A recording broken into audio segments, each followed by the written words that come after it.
बिस्मिल्लाहिर्रहमानिर्रहीम। अस्सलामु अलैकुम स्टूडेंट्स, उम्मीद है आप सब लोग ठीक होंगे।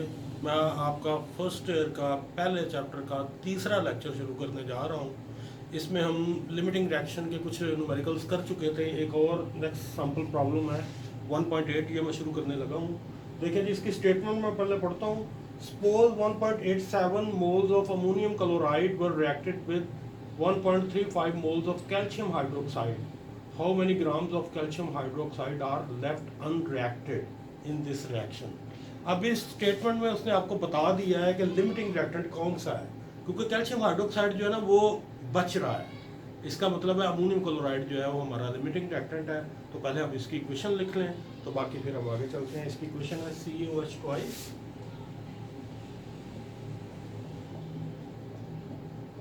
Plus 2NH4Cl into CaCl2 plus 2NH4OH। जी ये इसकी इक्वेशन है। अब उसने जो स्टेटमेंट दी है अमोनियम क्लोराइड के लिए है 1.87 मोल्स और कैल्शियम हाइड्रोक्साइड के लिए है 1.35 मोल्स। ये स्टेटमेंट है जी जो न्यूमेरिकल में दी गई है। अब आपने देखना है कि कैल्शियम हाइड्रोक्साइड कितना बचा है, तो इसको देखने के लिए हम दोनों का आपस में कंपैरिजन करवाते हैं बाय स्टोइचियोमेट्रिक कैलकुलेशन। हम देखते हैं कि अमोनियम क्लोराइड के मुकाबले में कैल्शियम हाइड्रोक्साइड कितना यूज होगा। अगर हम यूज किया हुआ निकाल लें तो टोटल का हमें पता है, इससे हम माइनस कर देंगे तो हमें मिल जाएगा कैल्शियम हाइड्रोक्साइड की वो अमाउंट जो बच गई है। तो देखें जरा कंपैरिजन करें आपस में NH4Cl और CaOH ट्वाइस। स्टोइचियोमेट्रिक आप इसका कंपैरिजन देख लें। अमोनियम हाइड्रोक्साइड अमोनियम क्लोराइड का अगर 2 मोल हो तो कैल्शियम हाइड्रोक्साइड का 1 मोल होता है, यानी दोनों का दरमियान रेशियो है 2:1 की। और अगर आप इसे यूनिटी लें तो ये 1/2 हो जाएगा। और अगर आप लें 1.87 तो ये होगा 1/2 मल्टीप्लाई 1.87 और ये जो आंसर आएगा आपका वो है 0.935। भाई इतने मोल्स कैल्शियम हाइड्रोक्साइड के अमोनियम क्लोराइड के साथ यूज हुए हैं, और जब आपने कैल्शियम हाइड्रोक्साइड लिया वो 1.35 लिया है। ये अमाउंट आपने ली है, इतनी यूज हुई है। इसमें से आप अगर इसे माइनस कर देंगे तो आपको पता चल जाएगा कैल्शियम हाइड्रोक्साइड कितना बच गया है। तो करें जी जरा minus amount of CaOH twice left unreacted। तो ये होगी अमाउंट जी 1.35 माइनस 0.935। ये आपका जो आंसर निकलेगा है वो है 0.415 मोल्स।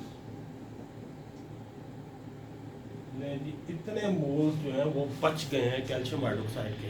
अब चूंकि उसने न्यूमेरिकल में क्वांटिटी पूछी है, मोल्स नहीं पूछे, तो आप इसे मोलर मैथ से मल्टीप्लाई कर दे तो आपको क्वांटिटी मिल जाएगी। कैल्शियम हाइड्रोक्साइड की मोलर मैथ होती है 74, तो 74 को आप मल्टीप्लाई कर दें 0.415 से और आपका आंसर है 30.71 ग्राम।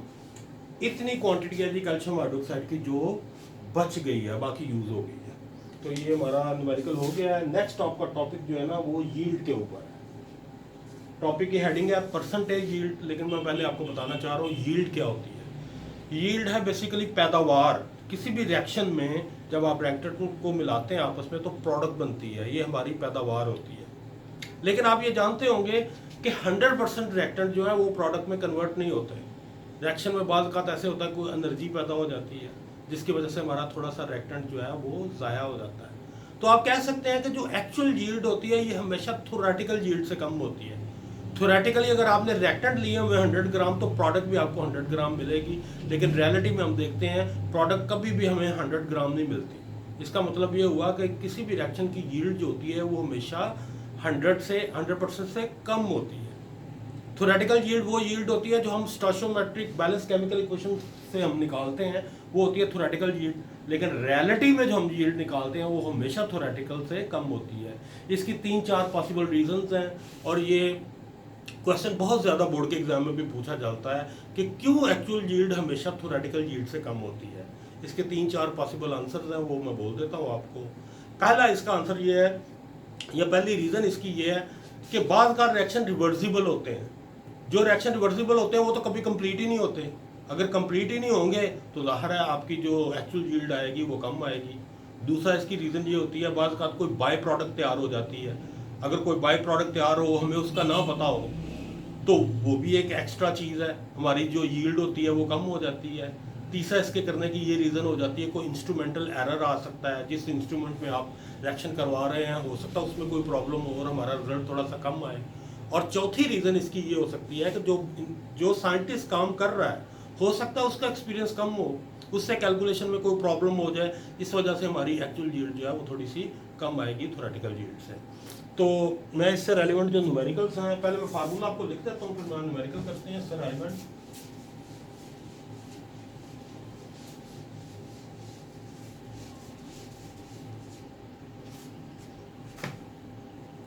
परसेंटेज यील्ड का फार्मूला देख लें आप पहले। एक्चुअल यील्ड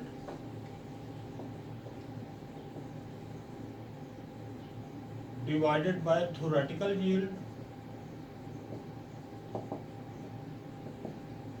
मल्टीप्लाई 100, ये फार्मूला है जिसकी मदद से हम परसेंटेज यील्ड निकालते हैं। और याद रखिएगा इसका आंसर हमेशा 100 से कम आता है, क्योंकि एक्चुअल यील्ड हमेशा थ्योरेटिकल यील्ड से कम होती है। अब इससे रेलेवेंट में जरा न्यूमेरिकल लेते हैं इसके आगे। एक सैंपल प्रॉब्लम है 1.9, इसकी स्टेटमेंट जरा देखें। In an industry copper metal was prepared by the following reaction. Reaction हम भी लिख लेते हैं, Zn + CuSO4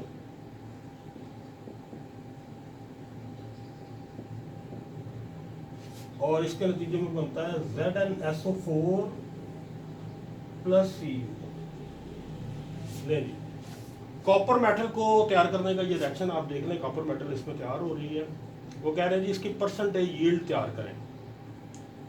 अगर आपने 1.274 ग्राम 1.274 ग्राम अगर आपने कॉपर सल्फेट लिया हो विद एक्सेस ऑफ जिंक, इसका मतलब है CuSO4 हमारा लिमिटिंग रिएक्टेंट है, क्योंकि जो रिएक्टेंट एक्सेस में लिया जाता है वो कभी लिमिटिंग नहीं होता। Zn लिमिटिंग नहीं हो सकता क्योंकि ये एक्सेस में लिया हुआ है। तो इसके नतीजे में जो कॉपर तैयार होती है वो है 0.392 ग्राम। एक बात मैं आपको बता दूं, ऐसी यील्ड जो न्यूमेरिकल में दी जाए वो हमेशा एक्चुअल यील्ड होती है, क्योंकि आप अगर पेपर में बैठे हुए हैं तो ज़ाहिर है वहाँ पर आप एक्सपेरिमेंट तो नहीं कर सकते, एक्चुअल यील्ड तो आप तैयार नहीं कर सकते। तो जो न्यूमेरिकल में आपको दी जाएगी वो एक्चुअल यील्ड होगी, जो इक्वेशन की मदद से हम निकालेंगे वो थ्योरेटिकल यील्ड होगी। तो इक्वेशन की मदद से आपने कॉपर निकालनी है तो आप इसको मोल्स में कन्वर्ट कर लें, तो फिर हम इक्वेशन की मदद से निकाल लेते हैं। CuSO4 की जो मोलर मास है वो है 159.6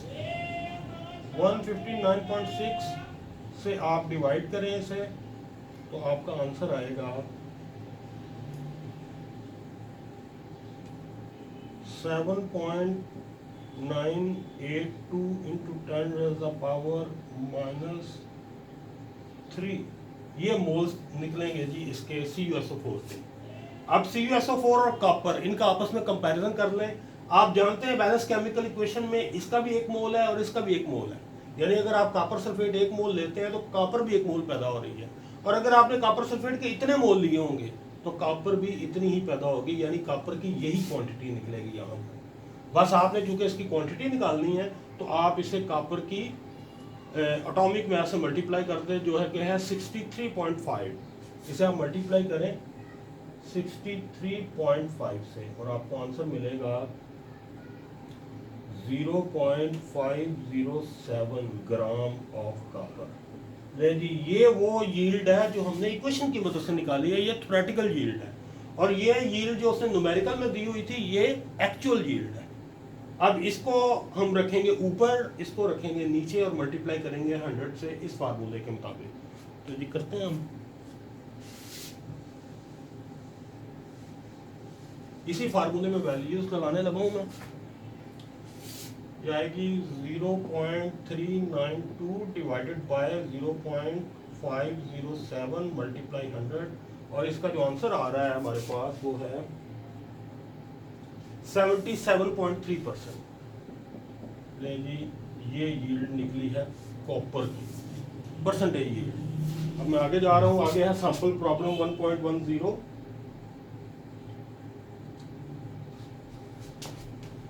सैंपल प्रॉब्लम है 1.10।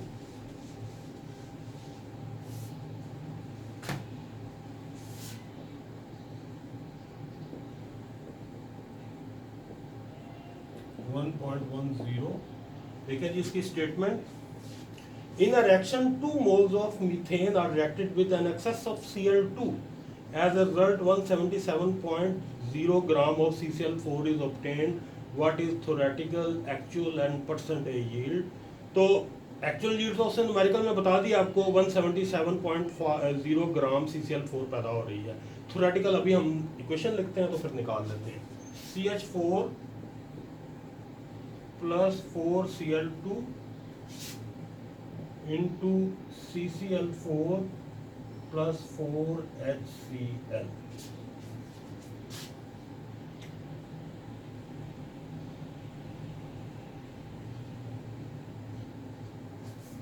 दो मोल्स आपने लिए हुए हैं जी इसके CH4 के, और आपने देखना है CCl4 जो है ना वो कितनी पैदा होगी, क्योंकि ये उसने क्वांटिटी दी हुई है 177 ग्राम। ये क्वांटिटी जो है ये एक्चुअल यील्ड है। थ्योरेटिकल हम निकाल लेते हैं अभी। आप स्टोइकोमेट्रिक बैलेंस केमिकल इक्वेशन में अगर आप दोनों के दरमियान रिलेशनशिप देखें तो ये 1:1 का रिलेशनशिप है। यानी CH4 का अगर आप एक मोल लें तो CCl4 का भी एक मोल पैदा होता है। तो अगर आपने मीथेन के 2 मोल लिए हैं तो CCl4 के भी 2 मोल पैदा होंगे। अब 2 मोल इसके पैदा हो गए हैं, अब आप इसे मल्टीप्लाई करें इसकी मोलर मास से तो ये आपको मिल जाएगी इसकी क्वांटिटी, और इसे आप इसकी मोलर मास है CCl4 की 154, और आपका आंसर आएगा 308 ग्राम। ले CCl4 थ्योरेटिकली 308 ग्राम पैदा हो रही है, लेकिन अभी आपने न्यूमेरिकल की स्टेटमेंट में देखा है कि ये 177 ग्राम पैदा हो रही है एक्चुअली। तो एक्चुअल भी निकल आ गई है, ये थ्योरेटिकल भी आपके सामने आ गई है। अब परसेंटेज यील्ड हम निकाल लेते हैं इसी फार्मूले की मदद से। इस फार्मूले में आप वैल्यूज लगा दें।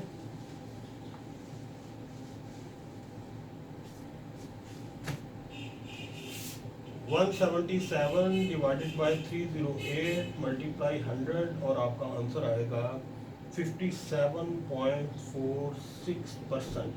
ये आपकी परसेंटेज यील्ड भी जो है वो निकल आई है।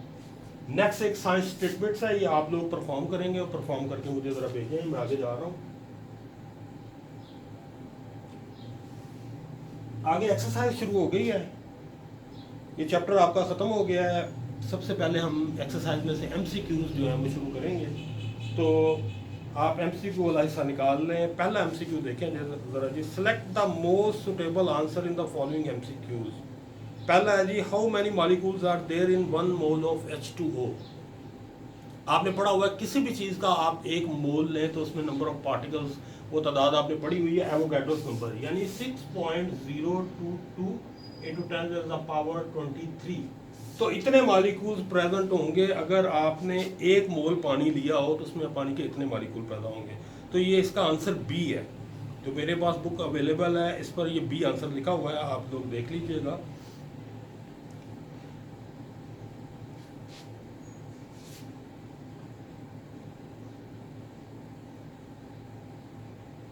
नेक्स्ट देखें जी, इसका सेकंड पार्ट देखें।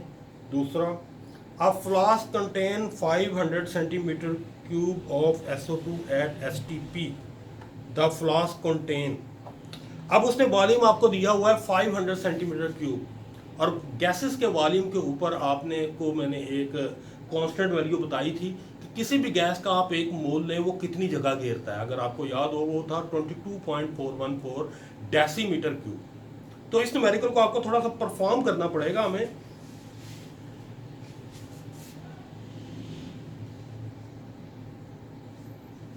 ये 500 सेंटीमीटर क्यूब है। तो अगर आप इसे डेसीमीटर क्यूब में बदलना चाहें तो इसको डिवाइड कर दें 1000 से, इसे आप डिवाइड करेंगे 1000 से तो that will be converted into 0.5 decimetre cube.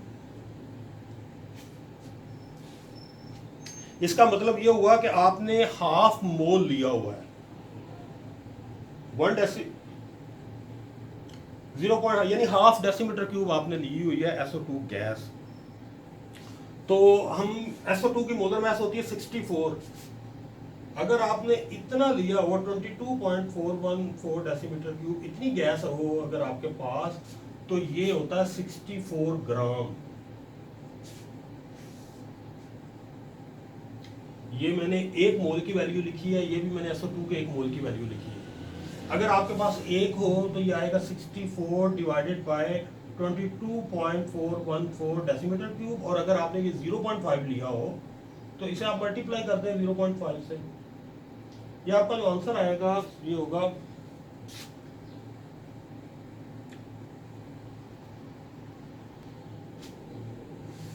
ये आपका आंसर जो है वो आ रहा है 1.4 ग्राम। और ये ऑप्शन यहाँ पर चूंकि मौजूद नहीं है तो डी ऑप्शन में लिखा हुआ है नन ऑफ दीज, तो आप इस पे चेक करेंगे, ये आपका आंसर है।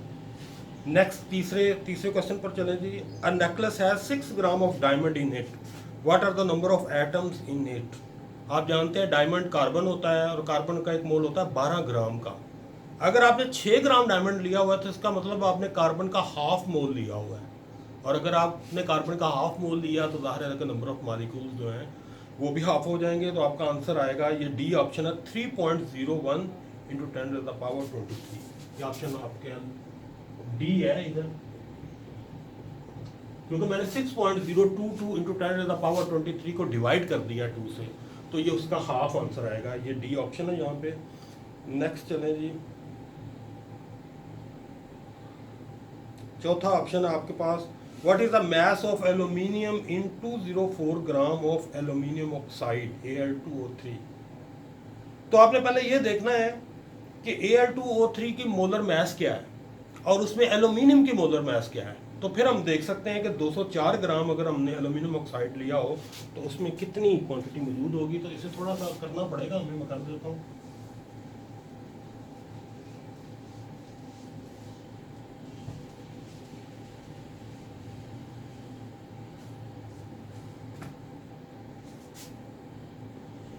Al2O3 इसकी मोलर मास तो आप निकाल लें। एल्यूमिनियम की होती है 27, 27 को आप 2 से ज़रब दें। ऑक्सीजन की होती है 16, इसे आप 3 से ज़रब दें। ये आ गया 54 जमा 48, ये 102 ग्राम का एक मोल है। Al2O3 की मोलर मास है 102 ग्राम और इसमें एल्यूमिनियम आपको नजर आ रही है 54 ग्राम। तो अगर आपने डबल कर दें एल्यूमिनियम को, जो क्वेश्चन में दिया हुआ है 204 ग्राम है, अगर 204 ग्राम एल्यूमिनियम ऑक्साइड होगी तो ये भी डबल हो जाएगा। 54 को आप 2 से मल्टीप्लाई करेंगे तो ये 108 आंसर आएगा। तो आपका 108 आंसर जो है ना ये ऑप्शन डी है। ऑप्शन डी पे आप टिक करते हैं। आगे हम चलते हैं क्वेश्चन 5 पे। क्वेश्चन है जी, the reactant which is consumed earlier and give least quantity of product is called. इसके बारे में आप ऑलरेडी पढ़ चुके हैं, ये लिमिटिंग रिएक्टेंट है, ऑप्शन सी। आगे चलें जी क्वेश्चन 6 पे। Which one of the following compound contain the highest percentage by mass of nitrogen। ये नीचे उसने दिया हुआ है, अमोनिया है, N2H4 है, NO और NH4OH है। चारों की आपने देखना है कि चारों में नाइट्रोजन की परसेंटेज क्या है। तो ये हमें परफॉर्म करना पड़ेगा, ज़ुबानी इसका बताना मुश्किल है, तो मैं परफॉर्म करता हूँ सभी को।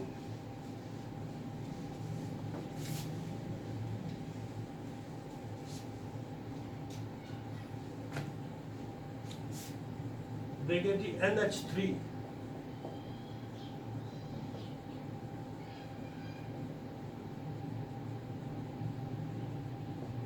NH3 की टोटल मास है 17, 14 और 3 17। तो नाइट्रोजन इसमें 14 है और नीचे 17 है। इसी तरह percentage of M in N2H4, इसमें देखें क्या है, N2H4। नाइट्रोजन इसमें है 28 ग्राम, क्योंकि नाइट्रोजन के 2 एटम आपको नजर आ रहे हैं, और टोटल है 32। और तीसरे पर है percentage of nitrogen in NO, ये है 14/30। और लास्ट है जी percentage of N in NH4OH। 14 ऊपर रखेंगे आप क्योंकि एक ही एटम है नाइट्रोजन का, नीचे आएगा 14 और 16 30 35। ये मैंने आपके सामने सभी वैल्यूज लिख दी हैं, इसके हमें आंसर निकालने पड़ेंगे। मैं आप निकाल लेता हूँ, अभी देख लेते हैं हम कौन सी वैल्यू सबसे बड़ी आ रही है, वो हमारा आंसर है। 14 डिवाइडेड बाय 17 मल्टीप्लाई 100, यह है जी 82% है इसमें नाइट्रोजन। दूसरा हमारा 28 डिवाइडेड बाय 32 मल्टीप्लाई 100, ये 87% है। इसका आप देख लें 14 डिवाइडेड बाय 30 मल्टीप्लाई 100, यह जी 46%। और लास्ट है हमारी कैलकुलेशन 14 डिवाइडेड बाय 35, ये 40%। और ये सारी कैलकुलेशन से आपको वाज़ेह हो गया नाइट्रोजन सबसे ज़्यादा इसमें मौजूद है, ये 87% है। तो यही हमारा आंसर है, यानी सेकंड ऑप्शन हमारा आंसर है। चले जी आगे नेक्स्ट चलें। Vitamin A has a molecular formula C20H30O. The number of vitamin A molecule in 500 mg of capsule will be। तो पहले आपको C20H30 विटामिन ए की आपको मोलर मास आपको पहले निकालनी पड़ेगी। देखें जरा,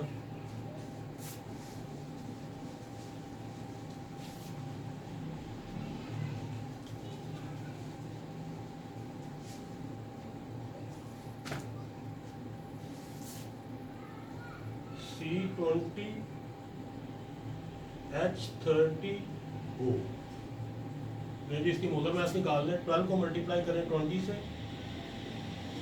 +3 + 16,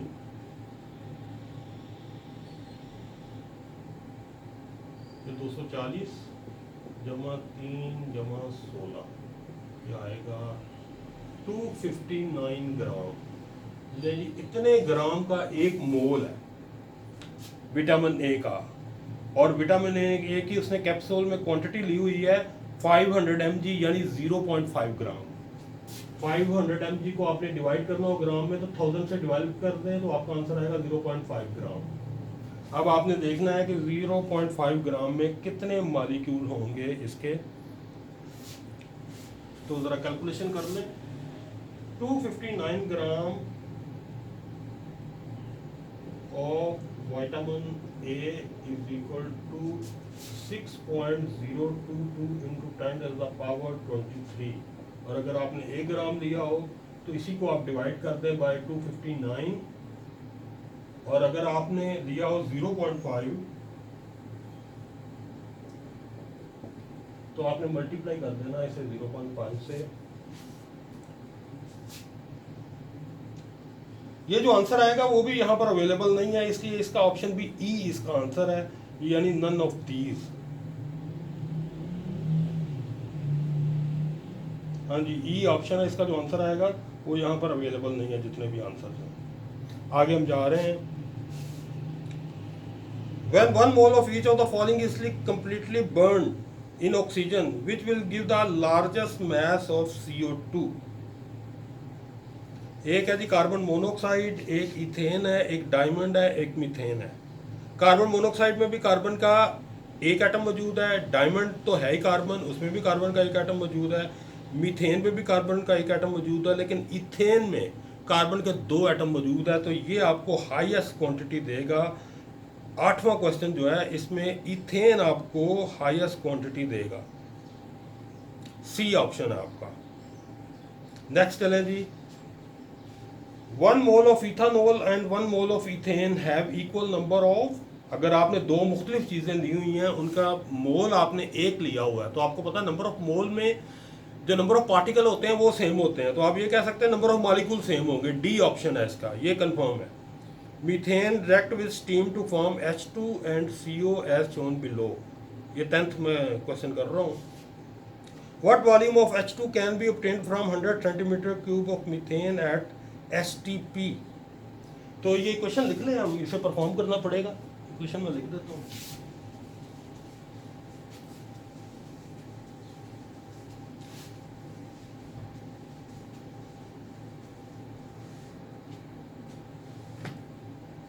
क्वेश्चन लिखें जी, CH4 plus H2O into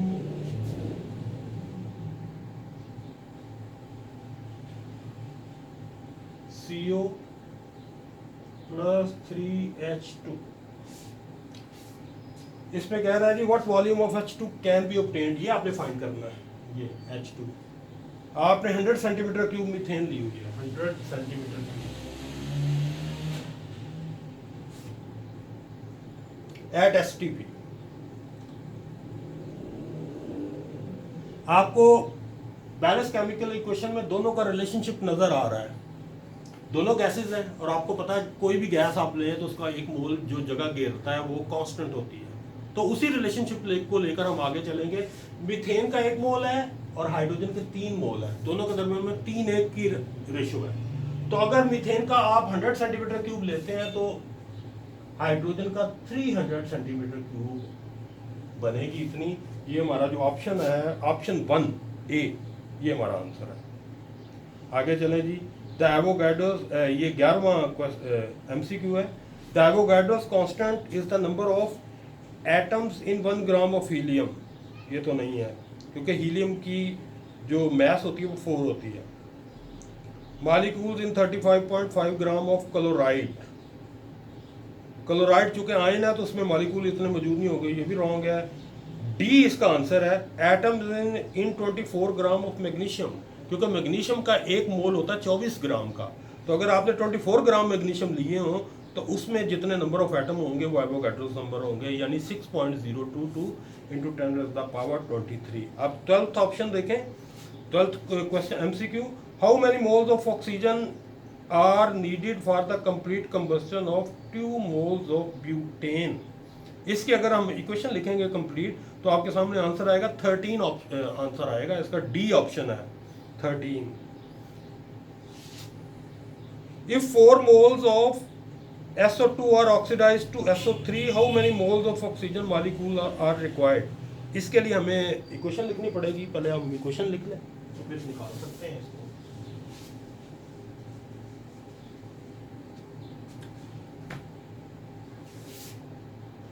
two SO2 plus O2 into 2SO3, ये इक्वेशन है जी इसकी।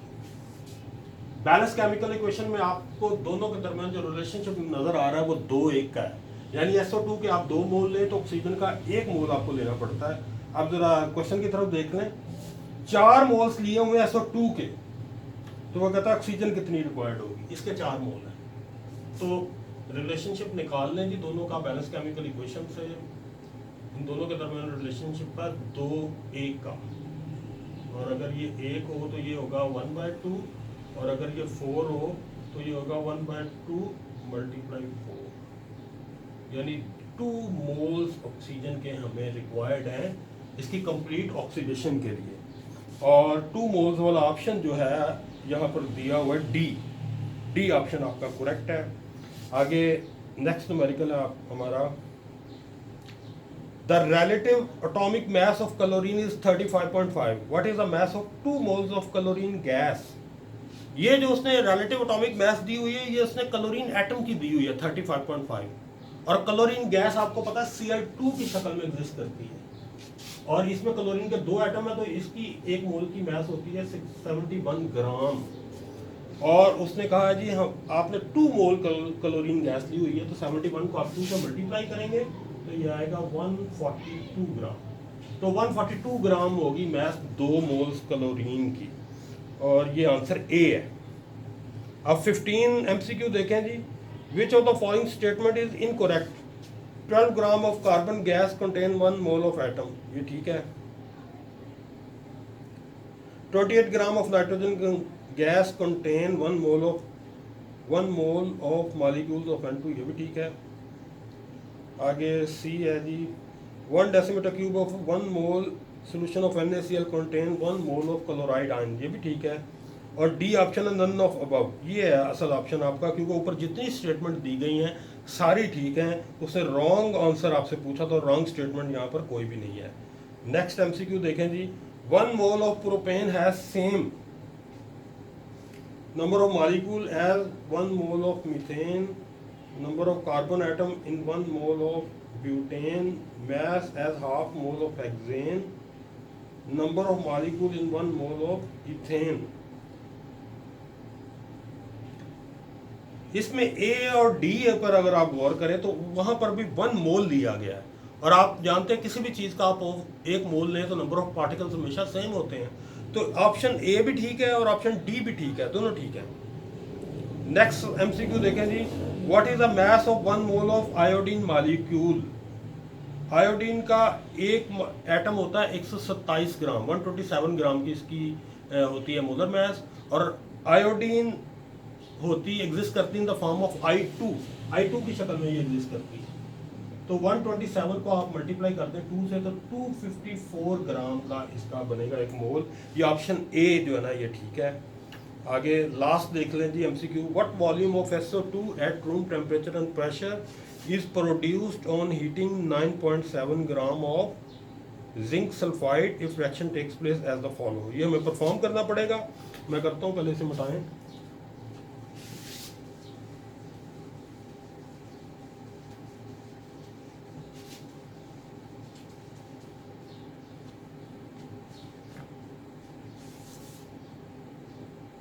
ZnS plus 3O2 into 2ZnO plus 2SO2। ये जब स्टेटमेंट जरा दोबारा देखें, वो कहते हैं जी कितना वॉल्यूम पैदा होगा SO2 का eight room temperature and pressure. इसका आपने वॉल्यूम फाइंड करना है SO2 का। जब आपने 9.7 ग्राम जिंक सल्फाइड लिया हुआ, 9.7 ग्राम आपने लिया हुआ है zinc sulphide, if reaction takes place as the following. अब आपने वॉल्यूम निकालना है SO2 का, तो पहले हम इसके मोल्स निकाल लेते हैं। जिंक सल्फाइड के 9.7 ग्राम है, इसकी मोलर मास होती है 97, यानी आपने इसका 0.1 मोल लिया हुआ है। तो आप जरा कंपैरिजन कर लें इन दोनों का आपस में, दोनों के दरमियान रिलेशनशिप 2-2 का है। इसके भी 2 मोल है, इसके भी 2 मोल है। तो अगर आपने इसके 0.1 मोल लिए होंगे तो इसके भी 0.1 मोल ही पैदा होंगे। तो इसका हमें मोल्स में आंसर तो मिल गया है 0.1 मोल। अब उससे चूंकि वॉल्यूम पूछा